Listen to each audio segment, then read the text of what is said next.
As a child, Shane Ritchie and his family used to holiday on the Isle of Wight. Then in the 80s, he became a Pontin's Bluecoat. Well, he hung up his coat quite a few years ago now, but he still loves the island.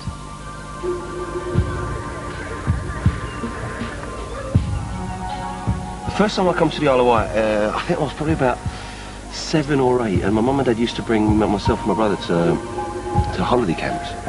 And it was the first time we'd been on a holiday camp on the Isle of Wight, and it felt like a real adventure because it was the first time I'd been on a ferry. And my dad did this whole trick about us having to have passports, and of course when you're 10 I actually believed that we were leaving the country, and then he made up some other joke that they were 2 hours ahead of us in time. I've since found out that they're 40 years behind. I'm only joking.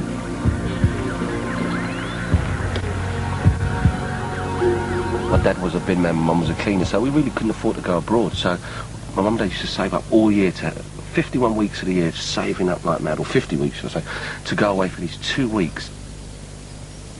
But the great thing about these chalets, which stood out from many holiday camps around the country, is it was just simple. They were wooden. And they give you that feeling of being in an adventure, like Swiss Family Robinson having a chalet in the middle of the woods overlooking a creek. And sometimes, just before the sun would go down, you'd sit out here, bring a guitar around, cut music musicians, would come and sit, you get a barbecue going. All the families from all the chalets would come round and have a bit of a sing-along till the sun went down. And then, of course, it was time for bingo.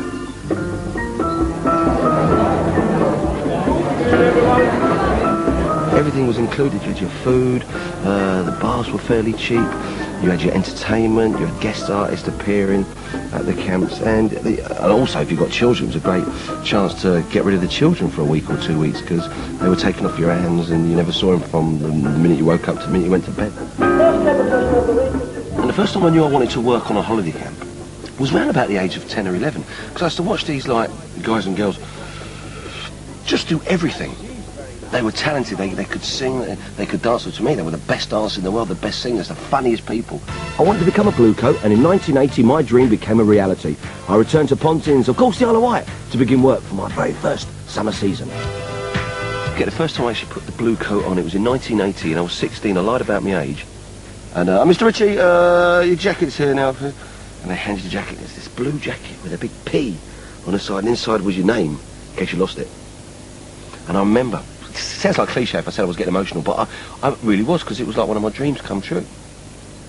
Reception was where it all happened. You used to meet outside reception, okay? I used to get on the tannoy system when everybody was coming up for breakfast, and I used to say, oh, good morning, punters, this is Shane Ritchie. Don't forget, if you want to come on the ramble, meet us outside reception. If you want to come on the swimming gala, meet outside reception. If you want to take part in the donkey derby, meet outside reception. And this is where everybody met. And guess what I've just found? I've just found out my old chalet's still here, which is probably far more important than reception. Come on. Room for one, though, and maybe a few girls, but we don't know yet.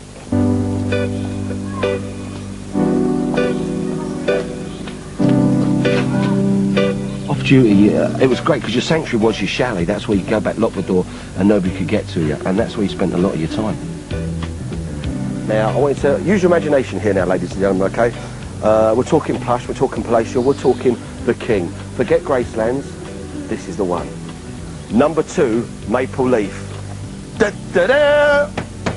That was my chalet. And they've even got here, for some reason, I don't know why I put that, the king. Can you see that? I scraped that in many years ago and it's still there. It's funny, finding my chalet now, to me, this was home, from home. It was my sanctuary after working 18, sometimes 20 hours during the day, whether it's calling bingo, doing donkey derby, swimming gala, or just basically looking after 200 kids. I may not have been the king, but let me tell you something. That was my Gracelands. Mm-hmm.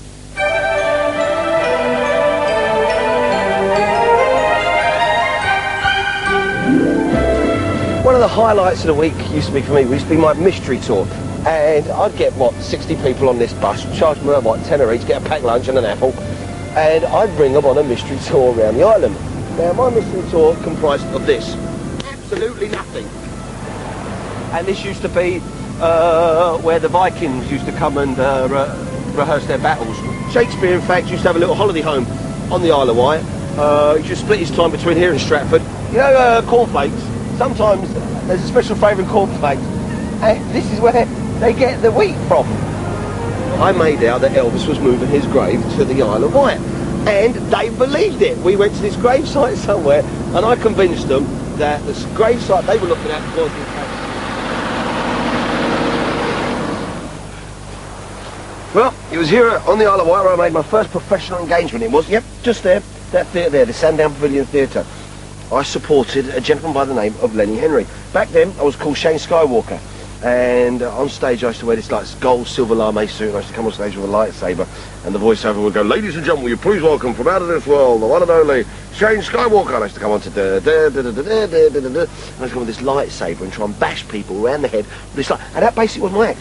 I remember coming off stage and Lenny talking to me saying, "Shane, you need to change your name, pal, because Shane Skywalker in 1999 will mean nothing." Little did he know. And so I changed it there and then, I think, to Shane Ritchie. So if you're watching, Lenny, thanks. You know, people say to me, "Shane, what's the Isle of Wight got going for it?" Well, let me tell you, okay? Beautiful beaches, blue sky, they've even got coloured sands. Transport's fantastic. Friendly, contented, happy holiday makers. What I think of when I think of the Isle of Wight is the island's greatest export, Level 42, and rock legend Mark King. Born and bred on the island, Mark began his musical career right here.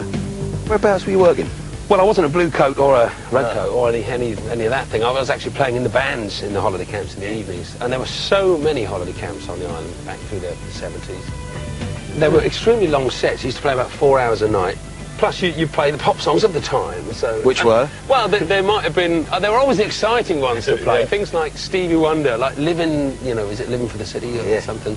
Which we always used to go nuts on. And then you'd have to mix up next. You'd be doing the Gay Gordons or something like that. Yeah, exactly. Now, if it was an outsider looking in, what's it got to offer? Oh, man. Well, it's got such a lot of things. There's... you can have, and it's an island, right, so there's a very long beach which goes right the way round the island. Right.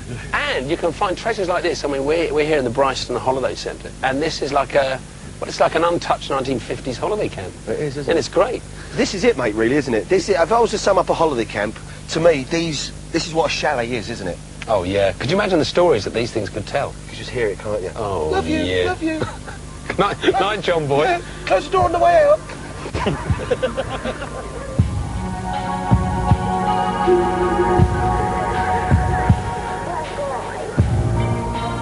The biggest memory I've got about working on a holiday camp is at the time when I was doing it, I thought there was a lot of pressure about being a Bluecoat, about living up to people's expectations. You know, they expect you to be one thing, and sometimes whether it's, you know, you're a compere, whether you're looking after their kids, or just generally giving people a good time.